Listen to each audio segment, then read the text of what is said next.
We are, Today we are going to deal the ossification. This is one of the very important topic where we are going to deal, and common question is asked in the long question exam, that is even short notes can be asked about the part of the that is ossification. So this is a very important point to know the what is the ossification, because everywhere when we are studying the bone, it is any bone specially we study, that is concluded with the part known as ossification. So any bone which is forms and how it is develops and how it completes its development, that all process is called as an ossification. So simple way to tell, this ossification is a process of bone tissue formation. I have told bone is a connective tissue, it is a hard substance. Then this connective tissue which is there, that is a bony connective tissue, that development or this bone development or the formation of bone is called as we call as an ossification. So this is very important. Also we can call as a osteogenesis. How you relate with the other genesis? Spermatogenesis, oogenesis, all like that you have to remember, that is a genesis. So one important point you have to clear out, whatever the bone development, it is starts before birth also and after birth. So that it will be including the almost all the process of formation of complete bone from its development starting to the end of that we are going to call as an ossification. You can have the 2-3 definition of ossification. I have told the process of formation of bone, process of development of bone. It may be the prenatal to the postnatal, prenatal before birth, postnatal after birth. This all development which is includes in the that is the ossification. So after the understanding the what is the meaning of ossification, osteogenesis, you have to go for the what are the types of the ossification. We are going to broadly classify into 2 types of ossification. Some bones which are starts development in membranous, and all those we call as a membranous ossification. Second, we have the cartilaginous bones we are going to get, and those bones develop in the cartilaginous. So almost all these bones which are, we classify the types of ossification. 2 types, membranous and cartilaginous. So in the membranous you have to remember, this bone formed directly from the mesenchyma. This is the part where the bone development starts, then we are going to call it. And skull bones and clavicles. So these 2 bones, which is almost all the skull bone and clavicle, they are starting before birth, and they are developing almost all the ossification starting center, and we call it an intramembranous or membranous ossification. And skull bones, and we are going to have the mesenchymal formation and clavicle. Cartilaginous develop initially from the hyaline cartilage, and endochondral ossification we call. Cartilage means when I have told the bone is removed with that is a calcium from that, it becomes soft and twisted like. You can twist the bone, you can bend the bone, it is like a elasticity. Why it is so? Because it is having the bone is consisting the majority, one strength is that is by the calcium. So that this calcium is removed from the bone, you are going to get very soft structure. I have already told tip of the nose, ear, pinnas, these all are the cartilaginous. So here also in the development we have the bones which are developed in the cartilage. So these are the 2 types of ossification. You have to remember, membranous and cartilaginous. Next, when you classify development process of the bone, how it starts. So you are going to get the mesenchymal cells, then collagen fibers together, then osteoid, then this point which is starting, bony cells are formed, and this we call as a development of bone starting point. And that point which is we call as the centers of ossification. So that is the one which is an ossification center appears in the fibrous connective tissue membrane. So this picture will give you the idea of the how the bony cells are there, collagen fibers, then there is an bony cells and mesenchymal cells we are going to get, and here the bones start developing. How the progress of that? You are going to get the matrix is formed, osteoid are developed, more development processes going on, and osteocytes are formed. Here there is a formation of the bony cells. Bony cells we call as osteocytes. So these osteoblasts and osteoid and osteocytes, these all will be together we are going to get. That is the process of development is begins. Next you are going to get, then it requires nutrition.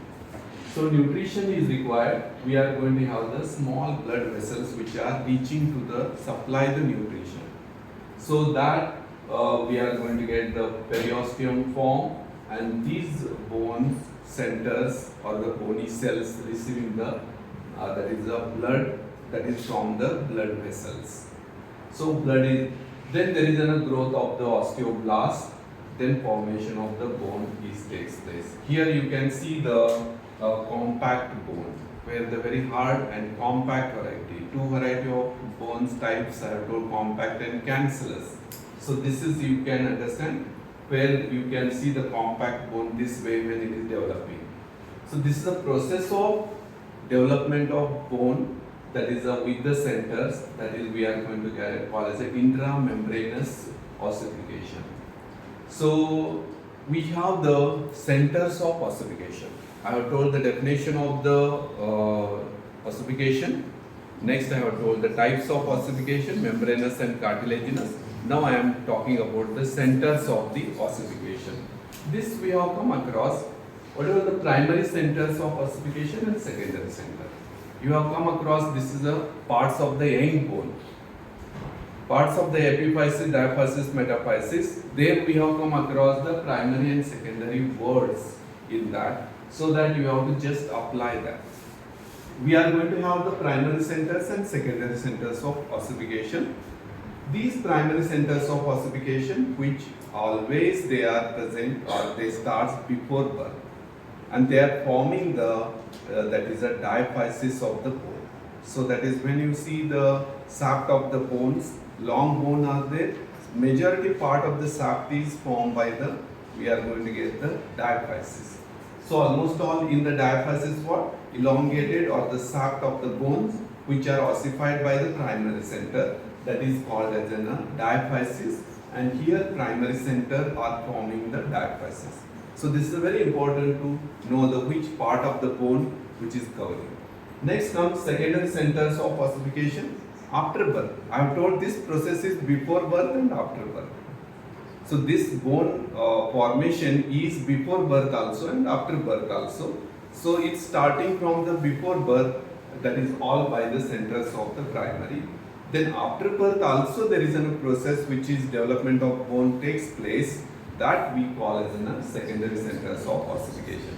This almost all in the long bone, it includes the, that is the epiphysis of the bone. Tips and ends of the long bone which are there, that is all by the secondary center. So you can get these all diaphysis. Almost all these primary centers which appears at the 8th week, 7th or 8th week of intrauterine life. Before birth, when the fetus is developing in the uterus, that before birth the formation of bone starts, that is the 8th week of intrauterine life. Means you have to remember almost all the primary centers of the bone in our body which are ossifying at the 8th or 7th, maximum we have the 8th week of intrauterine life. So you have to mention the primary centers of ossification appear that is before birth, but before birth means that is a actual age is there. That age is 8th week of intrauterine life and forming the diaphysis I have told. Then secondary centers of ossification, here you are going to get the after birth also there is a process of development bones takes place, and that will be it may takes to 20 to 22 years, maximum 18 to 20 or 20 to 22 years, and that will be completion of the, we are going to get the centers of the ossification. So ossification means development process of bone. This is of the before birth, after birth, by the center, primary and secondary, and types membranous and cartilaginous. So this is one which is you have to remember. So one law is there. Almost all 204 bones of our body, they are following the law of ossification. But only one bone, that is a fibula, means two fibulas, right and left fibula, leg bone, is not following the law of ossification. So what is the importance of this law? Because their process of development is following the some laws. Not it is any one bone can anytime, anywhere, it starts growing and it ends early or it late. No, the nature has given in our body to develop the bone to follow the some principles, and they are following, except one bone, that is a fibula, so that you should remember the law of ossification. The law of ossification, what it states, a secondary centers, you know now what is a secondary center, which appears after the birth, and they are forming the tips and ends of the long bone. So secondary centers which appears first has to fuse last. This is a common thing which is you have to remember. Secondary centers which ossification appear first are last to fuse. You can consider long bone is their upper end, lower end. Upper end ossification center appears at the 15 to 16 years, suppose. Lower end is 16 to 17. Then upper end is appears first, so that it has to fuse last after the lower end. So this is when we study the ossification of the femur long bone, that time you can understand. And these are the very important, you can remember. One bone, that is a fibula, two, right and left, means I have told 206 total, minus 2 you can make, almost all following the law of ossification.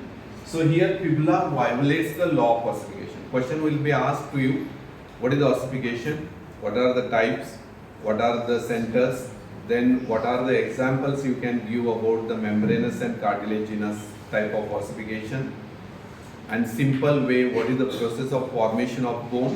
Then you have to tell the what is the law of ossification. Law of ossification stating the how the process of formation of bone takes place from the prenatal to the postnatal. That is law. But almost all bone is principle is followed, but one bone is not following, or it is violates the law of ossification. This is a oral question can be asked, which bone violates the law of ossification. It may be the one MCQ question, which bone violates the law of ossification, can be given femur, tibia, fibula, humerus. You have to choose that fibula is not following the law of ossification. When we study the fibula, that time you can understand what is the upper end, lower end, which is you are going to get that is. So this is very important to understand the what is the law of ossification. Next, going to the what is these all bones we are studying, and you are becoming the doctor. Then sometime what is the importance medico-legally? Legal point medically. Sometime you doctor called for the witness or the judgment in the court to tell belonging the skeleton or belonging the part of the body, belonging the part of the bone is male or female, which age group and which race it is belongs, what will be the tentative height of the person. All this can be guessed by the after studying the court. So that we have the four important medico-legal importance. Medico-legal, doctor called as an expert in the court to prove that after the police has claimed that this is unknown body is there. They don't know. They are not going to identify what is a male or female. It is a part of upper limb or lower limb, hand or whatever the part. But doctor is called for some expert opinion in the court to tell what are the medico-legally it is belongs. So medico-legal importance of all this bone is having four categories. we can estimate the skeletal age. Means it is the child belongs, belongs to the middle age or the old age. We can guess looking the bones. So that is the estimation. These all are the estimation of the age can be done by looking at the bone. Then next we have the estimation of the sex. You have the simple one. Almost all the male bones are very heavy and females are lighter little. So on that you can guess it belongs to the male. Even on the surface area of the bone, very smooth appearance in the female, they are rough appearance in the male. So that is the simple. These are the very simple points I am talking in the how to identify the male and female bones, and that will give you the age that is a male or female belonging. Then estimation of the stature, height. What is the tentative or expected height of this person? If you take the femur length, according to that you can calculate the person's height will be the probable height of the person will be the 5 feet or 6 feet. You can guess on the looking at the bone. So this is very important. You can estimation of the race. So this is also very important. When aeroplane crashes, if all the people of the world which are traveling, so belonging to the which race is there? Either he is belongs to the Indian, American, Japanese, Chinese. So race can be identified which because Australian and all, they are more heighted, even American and all.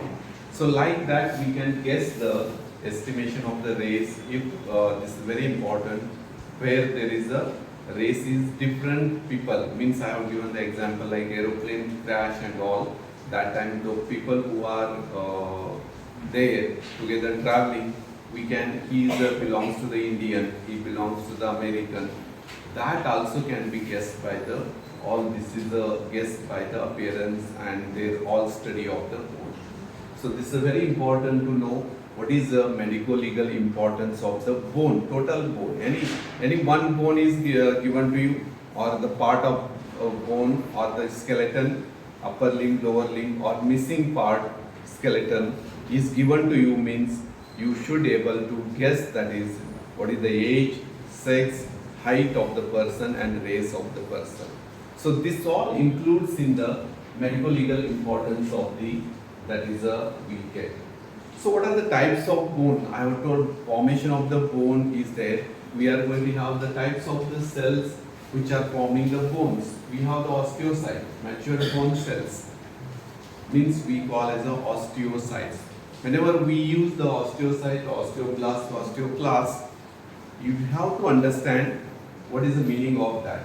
If osteocytes, we use the mature bone cells, then bone forming cell are the osteoblasts, then we have the bone destroying osteoclast.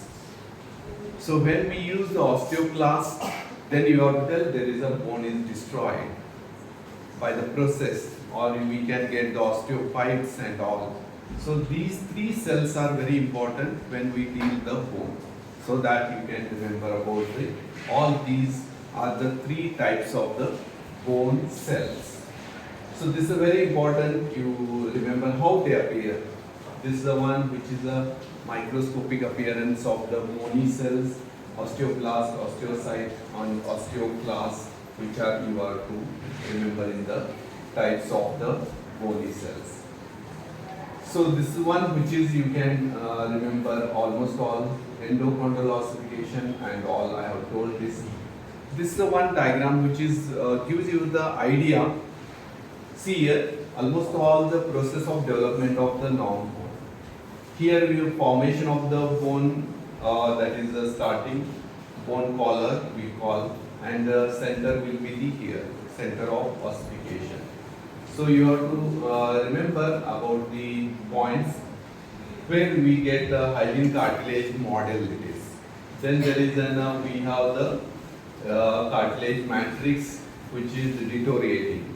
Then we get going to get as this is a hyaline cartilage within the cartilage model. Then we have the blood vessels which is formed, I have told the nutrient artery of the specific region. main artery branch that will become the nutrient artery for the bone. So this will be starting development and nutrition issued by the blood vessels of the periosteal bud. Then we have the medullary cavity formation. This will be developing, divides into upper and lower divisions of the nutrient artery, I have told. Then separate we have the epiphyseal artery we are going to get, and even we are going to. In this is the formation of the medullary cavity, which is going to fill with the bone marrow. So that is the one which is you have to remember. And here is the process where the bone is epiphysis, almost all the parts of the young bone are formed, and here there is a formation of the total bone is there. Still it has to grow. It is not completed the growth. So that is the process which is takes place, and this diagram will give you the idea of the how the bone develops. So this is the one which is you have to remember about the. Here also I have told the parts of the all structure and all. So this is one. When there is a fracture of the bone in the ossification in the bone, you have to remember there is an applied anatomy points which measure. One is a fracture. There is a discontinuity in the bone, either by the anything which is discontinuity in the bone structure, and that we are going to call it the fracture of the bone. So that break in the continuity, so that is done by the process of healing, and that healing process we call it that is a bone healing, bone formation, or the healing of the fracture. So this is one which is you are going to get in this. Other all applied anatomy points we are going to deal relating the fractures. These are the X-ray views, which is you can see the fracture, type of fracture, fragmented bone we are going to get. In the vertebrae fractures we are going to get. This will be all taught in the particularly we teach vertebrae and lower limb bone. That time also it can be covered. So just to show you, this is also we are going to get the fracture, common type of fractures which are in the skull, and these all we are going to get in the common types of fracture. So this is one which is you are going to get green stick fracture. There is no complete fracture, but there is a bend of the bones. That is we are going to get. So this is a osteoporosis is a one condition where there is a bone is destroyed. So that is the bone is destroyed. This characterized by the which is we call as a destruction of the bone start. So that is one which is we call bone is losing its calcium. That is osteoporosis. So this is a bone which is we are going to get, and almost all this is the whatever we have covered is ossification, and what are the types, what are the centers of ossification, then how the diagrammatic picture of the how the process of formation of bones takes place. Then I have told the what are the bone forming cells and what are the bony cells. Then I have told the what is the law of ossification, and lastly we have covered the medico-legal importance of the bones. So this is all about the today's my lecture, and whatever you have to revise about the total bone, so that I have covered the bone definition, classification, functions. One part I have covered. Then second part we have covered the parts of the young bone, structure of the bone, then blood supply of the long bone. This is all is called second part. Third part which is I have covered is that is ossification, and what are the types of ossification, centers of ossification. So this is all about the bone topic which is we have covered, and here the completion of the bone.